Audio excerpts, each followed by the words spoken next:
Assalamualaikum warahmatullahi wabarakatuh. Ya, minasan, ohayo gozaimasu. O genki desu ka? Semoga kalian dalam keadaan sehat walafiat ya. Bersama saya Sri Diana ya, guru pengajar bahasa Jepang SMK Aljabar Ciledug. Nah, selama pandemi corona ini kita mungkin diharuskan untuk belajar dari rumah ya, sehingga kami dari SMK Aljabar Ciledug berinisiatif untuk membuat channel YouTube yaitu Aljabar 17 TV ya, sehingga kalian bisa belajar dari rumah melalui video-video pembelajaran yang kami di sini buat ya. Nah, jangan lupa untuk subscribe, like, share, and comment Aljabar 17 TV. Ketuk juga tanda loncengnya supaya kalian selalu mendapatkan notifikasi video-video pembelajaran terbaru dari kami.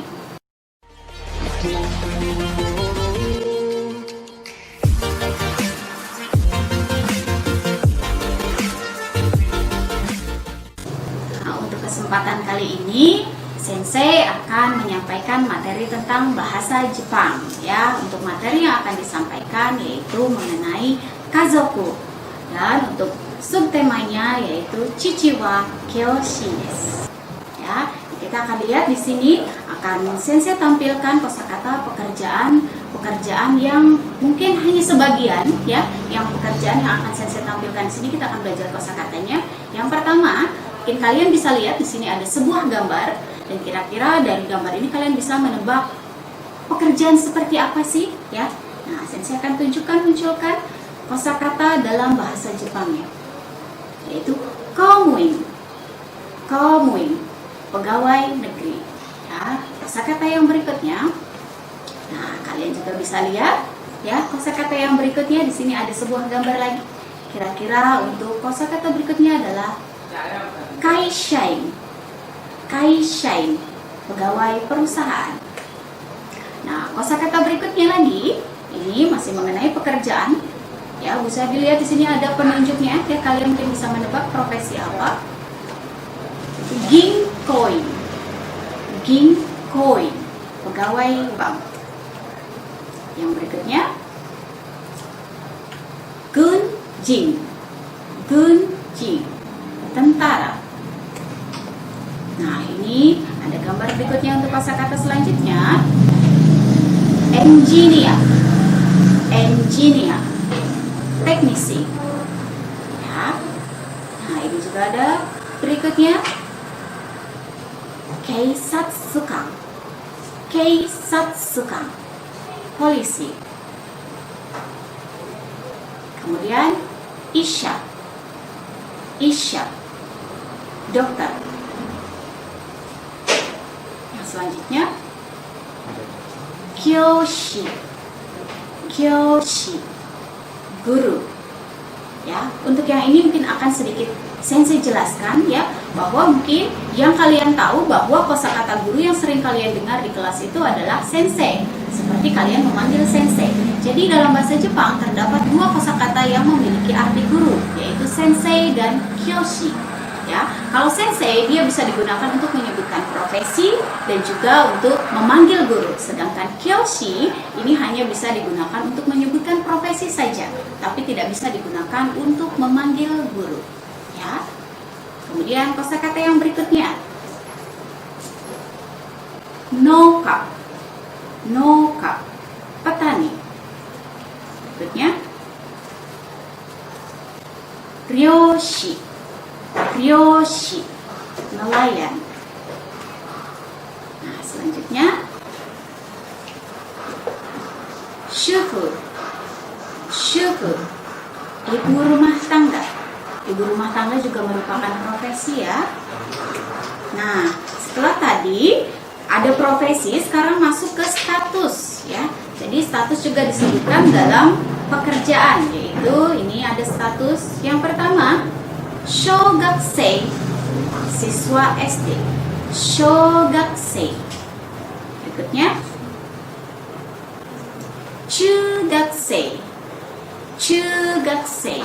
siswa SMP. Kokosei, kokosei, siswa SMA. Nah, selanjutnya daigaksei, daigaksei, mahasiswa. Ya. Nah, kosakata yang berikutnya ini tidak lagi menyebutkan profesi atau status, tapi ada keterangan tempat yang nantinya juga bisa dikaitkan dengan menyatakan profesi, yaitu ada restoran, restoran, restoran. Ya, yang berikutnya mise, mise, toko. Dan keterangan tempat yang terakhir adalah kissaten, kissaten, kafe. Ya, ini adalah kosakata-kosakata yang berkaitan dengan profesi dan juga status.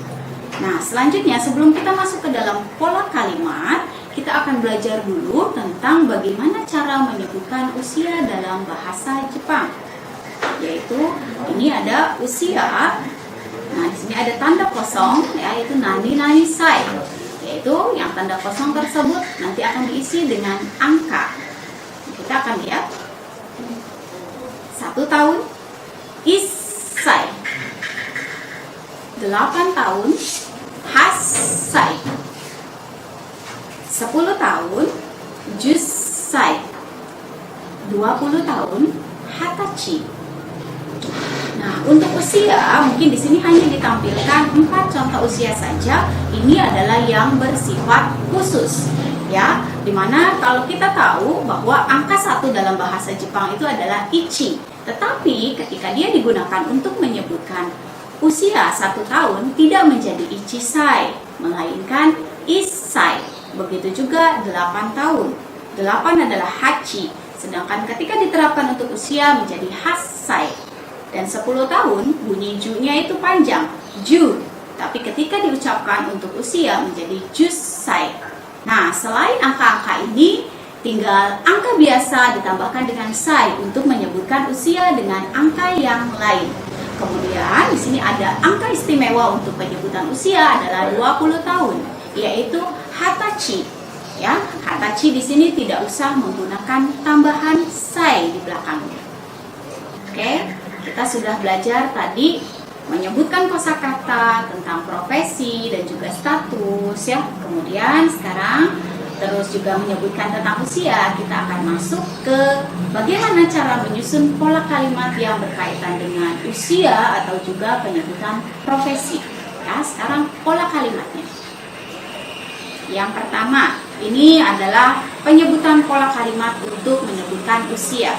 Contohnya, watashi wa 16 sai desu. Watashi wa 16 sai desu. Saya 16 tahun. Contoh yang berikutnya. Ayu-san wa hatachi desu. Ayu-san wa hatachi desu. Ya. Ayu berusia 20 tahun. Nah, contoh yang berikutnya untuk pola kalimat ini berupa pola kalimat bentuk pertanyaan, ya, yang nantinya akan digunakan untuk menanyakan usia. Pertanyaannya adalah, Oni-san wa nansai desu ka? Oni-san wa nansai desu ka? Kemudian contoh jawabannya. Ani wa 19 sai desu. Ani wa 19 sai desu. Nah, di sini akan sedikit dijelaskan bahwa untuk menanyakan usia itu kata tanya yang digunakan adalah nansai. Ya, kata tanya yang digunakan untuk menanyakan usia adalah nansai, yaitu berapa usiamu. Nah, di sini ada penyebutan anggota keluarga oni-san. Karena kita ketika bertanya kepada orang lain, kita harus menggunakan sebutan anggota keluarga orang lain. Nah, dalam jawabannya berubah. Karena yang menjawab itu dia sedang menyebutkan anggota keluarganya sendiri, sehingga menggunakan ani. Ya, jadi pertanyaannya, Oni-san wa nansai desu ka? Berapakah usia kakak laki-lakimu?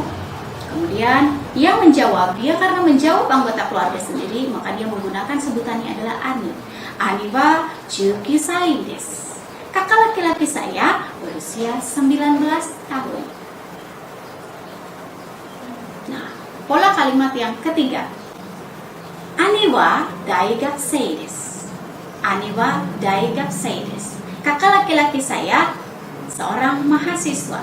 Jadi pola kalimat ini digunakan untuk menyebutkan profesi ataupun status, ya.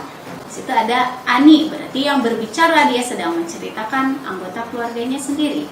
Ani wa daigakusei desu. Kakak laki-laki saya seorang mahasiswa. Contoh yang berikutnya. Budi-san no otou-san wa issha desu. Budi-san no otou-san wa issha desu. Ayah Budi seorang dokter. Nah, karena kita sedang menyebutkan profesi dari ayahnya Budi, maka sebutan anggota keluarga ayah itu kan ada dua, yaitu cici dan otosang. Cici untuk menyebutkan keluarga sendiri, sedangkan otosang untuk menyebutkan keluarga orang lain. Karena kita sedang berbicara tentang ayahnya Budi, maka kosakata yang digunakan adalah otosang, yaitu sebutan ayah untuk keluarga orang lain. Budi-san no otosang wa issha desu. Ayahnya Budi seorang dokter. Ya. Kemudian kita masuk ke pola kalimat yang berikutnya.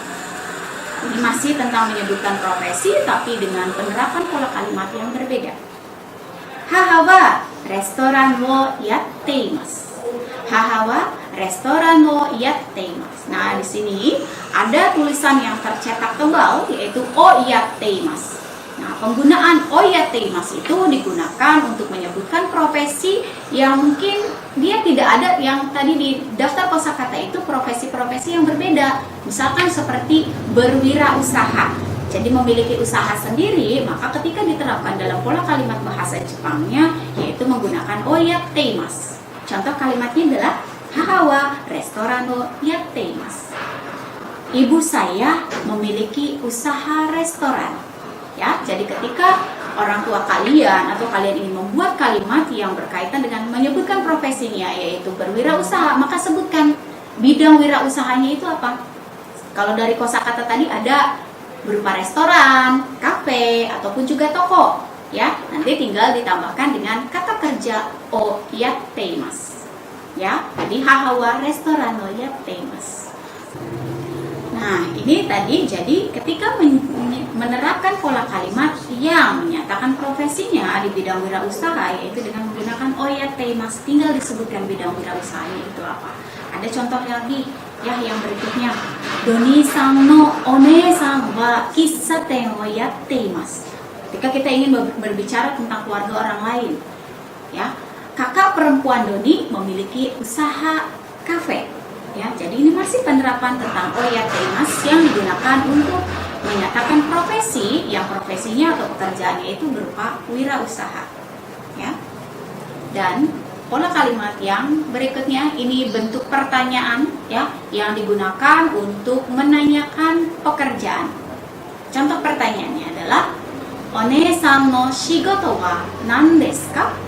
One-san no shigoto wa nan desu ka? Apakah pekerjaan kakak perempuanmu? Contoh jawabannya, ane wa kinkoin desu. Ane wa kinkoin desu. Kakak perempuan saya pegawai bank. Jadi, ketika kita ingin menanyakan profesi atau pekerjaan kepada orang lain, maka pertanyaan yang digunakan adalah shigoto wa nan desu ka? Shigoto wa nan desu ka? Apakah pekerjaanmu? Contoh berikutnya. Okasan no shigoto wa nan desu ka? Ya, ini masih pertanyaan yang sama berkaitan untuk menanyakan profesi atau pekerjaan kepada orang lain. Okasan no shigoto wa nan desu ka? Apakah pekerjaan ibumu? Haha wa mise o yatteimasu. Haha wa mise o yatteimasu. Ya. Ibu saya memiliki usaha toko. Jadi usaha toko ataupun restoran dan juga kafe yang berwirausaha itu juga merupakan pekerjaan. Ya, jadi ketika pertanyaannya shigoto wa nan desu ka? Apakah pekerjaanmu, tidak harus selalu profesi yang disebutkan, tapi juga bisa menyebutkan tentang pekerjaan yang berupa wirausaha. Ya, itulah materi yang berkaitan dengan profesi atau pekerjaan dalam bahasa Jepang. Mudah-mudahan apa yang Sensei sampaikan ini bisa membantu kalian dalam kegiatan belajar di rumah. Ya, tetap jaga kesehatan dan patuhi protokol kesehatan yang ada. Mungkin kita bisa ketemu lagi di lain kesempatan. Assalamualaikum warahmatullahi wabarakatuh. Ya, sayonara.